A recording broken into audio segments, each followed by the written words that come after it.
साल में 20 करोड़ नौकरी मिली क्या? 200 स्मार्ट सिटी बने क्या?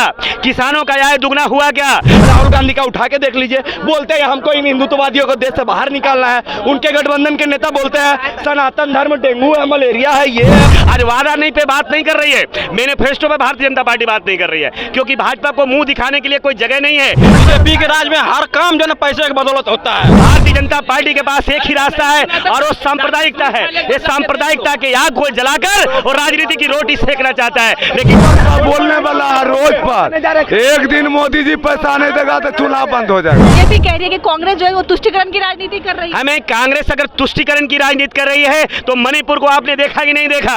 आपने नूहू को देखा कि नहीं देखा? आपने बोरीवली को देखा कि नहीं देखा? कन्हैया कुमार भारी बहुमत से जीत रहे हैं दिल्ली एनसीआर से, और जब सराय से हारे ना जी, आप या बिहार में जीते ना क्या दिल्ली में जीते, कोई फायदे नहीं है। रो रहा था तो उसको बीजेपी आज तक जेल में डाल देती उसको, ठीक ना? आरोप लगाने से कुछ नहीं होता। दिल्ली में आम आदमी पार्टी और कांग्रेस पार्टी का गठबंधन है। दिल्ली के 7 सीटों पर भारतीय जनता पार्टी का सफाया हो रहा है और मनोज तिवारी के सामने वो जीतेंगे ही नहीं, वो नहीं जीतेंगे। आप लिख के ले लीजिए। मनीष कश्यप जैसे ही बीजेपी में शामिल होते हैं, एक इंटरव्यू देते हैं। इंटरव्यू में जब उनसे प्रश्न पूछा जाता है कि दिल्ली से जो है वो कन्हैया कुमार भी है और मनोज तिवारी है, किनकी संभावना है, तो वो ये कहते हुए दिखते हैं कि मनोज तिवारी के आगे कन्हैया कुमार टिक ही नहीं पाएंगे। ये तो सवाल ही नहीं उठता। वही हमारे साथ जनता है, उनसे पूछेंगे कि ये मनीष कश्यप जो ये बयान दे रहे हैं उनसे वो कितने सहमत हैं, आखिर वो किसके पक्ष में है, कन्हैया कुमार या मनोज तिवारी। दिल्ली जा रहे हैं आप, ठीक है, दिल्ली से इस बार 2 बिहारी है, मनोज तिवारी और कन्हैया कुमार। कल ही मनीष कश्यप कहते हैं कन्हैया कुमार का जो है वहाँ कोई वजूद नहीं है, सवाल ही नहीं उठता कि वो वहाँ से जीत जाएंगे। हम कह रहे हैं कन्हैया वजूद रहे या नहीं रहे, मुझे कन्हैया के वजूद से मतलब नहीं है, लेकिन भारतीय जनता पार्टी का वजूद पूरे देश से समाप्त हो गया है। इसलिए कह रहे हैं कि अगर अंधा लंगड़ा को भी टिकट का अगर पूरे इंडिया गठबंधन से होगा तो पूरे भारत में मजबूत लड़ाई होगी और पूरी बहुमत से भारतीय जनता पार्टी को पराजित करके इंडिया गठबंधन सरकार बनाने जा रही है। मैं दावे के साथ ये बात कह रहा हूँ आपको। आज भी बीजेपी का प्रेस कॉन्फ्रेंस है, वो कह रही है कि कोई इस वक्त सवाल ही नहीं उठता, आपकी बात 400 पार। कह रहे हैं कि 2 फ्लॉप जो इनका एपिसोड आया और दोनों 100 फ्लॉप कर गए। ये आपको नहीं, दोनों 100 फ्लॉप इसलिए कर गए कि ये हम नहीं कह रहे हैं, ये तो सोशल मीडिया है, ये गोदी मीडिया के लोग ही कह रहे हैं 7 सीट मिलने वाला है। जहां 1 सीट नहीं मिला था, 1 सीट 40 में 39 जीते हैं और 8 देने का मतलब होता है 16 सीट ये बता रहे हैं। इसका मतलब है गोदी मीडिया बता रही है, इनको आभास हो गया है कि भारतीय जनता पार्टी सारे बिहार की सीटों से चुनाव हार रही है। ये खुलासा हो रहा है उनके ही रिपोर्ट से, और जनता की मूड है, क्योंकि जनता के बीच किए हुए सारे वादे, आज वादा नहीं पे बात नहीं कर रही है, मैनिफेस्टो पे भारतीय जनता पार्टी बात नहीं कर रही है, क्योंकि भाजपा को मुंह दिखाने के लिए कोई जगह नहीं है। हेलीकॉप्टर से आ रहे हैं और हेलीकॉप्टर से चले जा रहे हैं, क्योंकि जनता 2 करोड़ नौकरी की बात कर रही है। 10 साल में 20 करोड़ नौकरी मिली क्या? 200 स्मार्ट सिटी बने क्या? किसानों का आय दुगना हुआ क्या? पढ़ाई की व्यवस्था हुई क्या? अस्पताल का व्यवस्था, दवाई का व्यवस्था हुआ क्या? देश की जनता पूछ रही है कि मोदी जी पुराने जो कहे थे वो तो सब जुमला बन गया, अभी क्या करने आए हो? जो वोट मांगने आए हो? तो इन्होंने एक ही बात आज कह रहे हैं कि मैं जो वोट मांग रहा हूं, राम मंदिर बनाया हूं और काशी बनाया हूं। तो देश की जनता को काशी और राम मंदिर नहीं चाहिए, देश की जनता को अस्पताल, पढ़ाई, दवाई की जरूरत है। इसलिए भारतीय जनता पार्टी को सिरे से खारिज कर रही है। कांग्रेस, बीजेपी कह रही है कि कांग्रेस जो है वो तुष्टीकरण की राजनीति कर रही है। हमें कांग्रेस अगर तुष्टीकरण की राजनीति कर रही है तो मणिपुर को आपने देखा कि नहीं देखा? आपने नूहू को देखा कि नहीं देखा? आपने बोरीवली को देखा कि नहीं देखा? आपने सहारनपुर देखा कि नहीं देखा? और आपको यह भी मैं कह देना चाहता हूं, आपने देश में जो सांप्रदायिकता के आग में जलाने का जो प्रयास कर रहा है, आपने देखा कि नहीं देखा? तो कह रहे भारतीय जनता पार्टी के पास एक ही रास्ता है और वो सांप्रदायिकता है। ये सांप्रदायिकता के आग को जलाकर और राजनीति की रोटी सेकना चाहता है। लेकिन 24 में 150 सीटें भी नहीं मिलने जा रही है। रही बात दिल्ली की, मैं भी दिल्ली में हूं। दिल्ली में आम आदमी पार्टी और कांग्रेस पार्टी का गठबंधन है। दिल्ली के 7 सीटों पर भारतीय जनता पार्टी का सफाया हो रहा है और बगल में हरियाणा, बगल में हरियाणा से पंजाब तक, पंजाब से हरियाणा तक भाजपा का खाता नहीं खुल रहा है। ये बात को आप पता लगा लीजिए, ये उनका ही मीडिया बता रहा है। ये बात को ये समझिएगा, ये बात को रेड रिपोर्ट को निकालिए, पता लगाइए।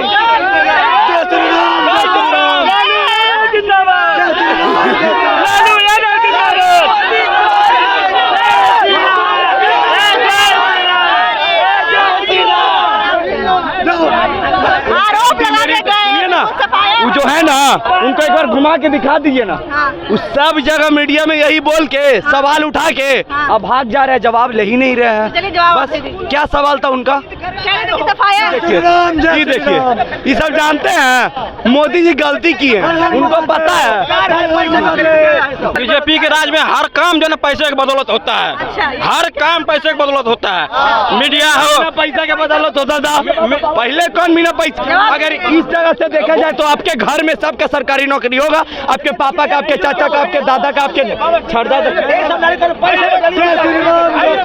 हम अपने आप को बाबा बोल रहे थे। पहले इनसे पूछ लीजिए गीता में कितना श्लोक, कितना अध्याय होता है, उसके बाद पूछ लीजिए कि वो गीता में कितना श्लोक होता है, बाबा से पूछिए। पहले पूछिए, सुनिए अभी बाबा का पूरा हम बता देंगे डाटा, ठीक है?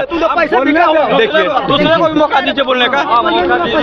बाबा के आपको नहीं मिला पैसा। ये भाड़ा पर बोलने वाला है रोज पर। एक दिन मोदी जी पैसा नहीं देगा तो चूल्हा बंद हो जाएगा। क्या कह रहे हैं? पैसा नहीं देंगे तो चूल्हा बंद हो क्या बोल रहे हैं? क्या बोल रहे हैं? पैसा नहीं देंगे तो चूल्हा बंद हो तो आपके जानकारी के अनुसार बता देना।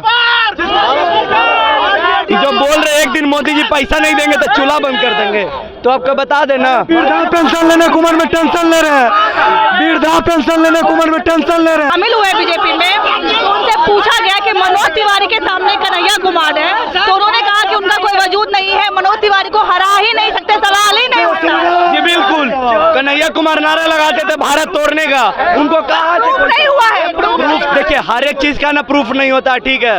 हर एक चीज का कन्हैया कुमार पूरा देश जानता आरोप है है। सुनिए, कांग्रेस वाले भी जानते हैं कन्हैया कुमार का नारा देशद्रोह कर रहा था, एक्सेप्ट नहीं करेंगे, खुल के बोल रहे हैं एक्सेप्ट वो नहीं करेंगे। और मनोज तिवारी के सामने वो जीतेंगे ही नहीं, वो नहीं जीतेंगे। आप लिख के ले लीजिए, आपको लगता है बिहार कि जीतेंगे? बेगूसराय लड़े थे ना, हारे ना, फिर हारेंगे।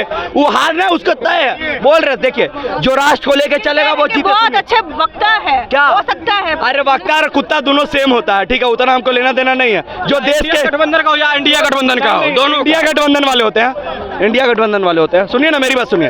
जो राष्ट्र को लेके चलेगा ना, जिसका मुद्दा राष्ट्र को ऊपर ले जाना रहेगा ना, हम उसका समर्थन करेंगे। और जो राष्ट्र का मुद्दा नहीं रहेगा, हम उसका समर्थन नहीं करेंगे, ठीक है? कांग्रेस वालों का बयान हिंदुत्व के खिलाफ ही रहता है हर एक बार। राहुल गांधी का उठा के देख लीजिए, बोलते हैं हमको इन हिंदुत्ववादियों को देश से बाहर निकालना है। उनके गठबंधन के नेता बोलते हैं सनातन धर्म डेंगू है, मलेरिया है, ये है, वो है। राहुल गांधी बोलते हैं मंदिर में जो जाता। बात करें तो मनोज तिवारी और अच्छा, मनोज सॉरी, आपको लगता है कि एकदम कौन? अरे मनोज तिवारी जीते, बहुत बहुत क्या बहुत वोट लगता है? वहाँ से कन्हैया कुमार भारी बहुमत से जीत रहे हैं दिल्ली एनसीआर से। और जब सराय से हारे ना जी, आप या बिहार में जीते ना, क्या दिल्ली में जीते, कोई फायदे नहीं है। अरे एक कलाकार का फैन इतना होता है ना, एक कलाकार का फैन बेस बहुत होता है, बस आप इससे जान लीजिए। चुनाव जीतने के लिए काफी अरे जीत जाएंगे मनोज तिवारी जी। अरे उनका चरित्र अच्छा है, कन्हैया कुमार की तरह देशद्रोह थोड़ी है। देखिए उसका गाना देशद्रोह रहता हाँ। तो उसको बीजेपी आज तक जेल में डाल देती उसको, ठीक ना? कहा कि आरोप है। आरोप लगाने से कुछ नहीं होता। कन्हैया कुमार सर्जिल इमाम का बात सुने ना, सर्जिल इमाम का, उसका गलती था, वो बोला था चिकन ने कटवा दो वहाँ से, ठीक ना?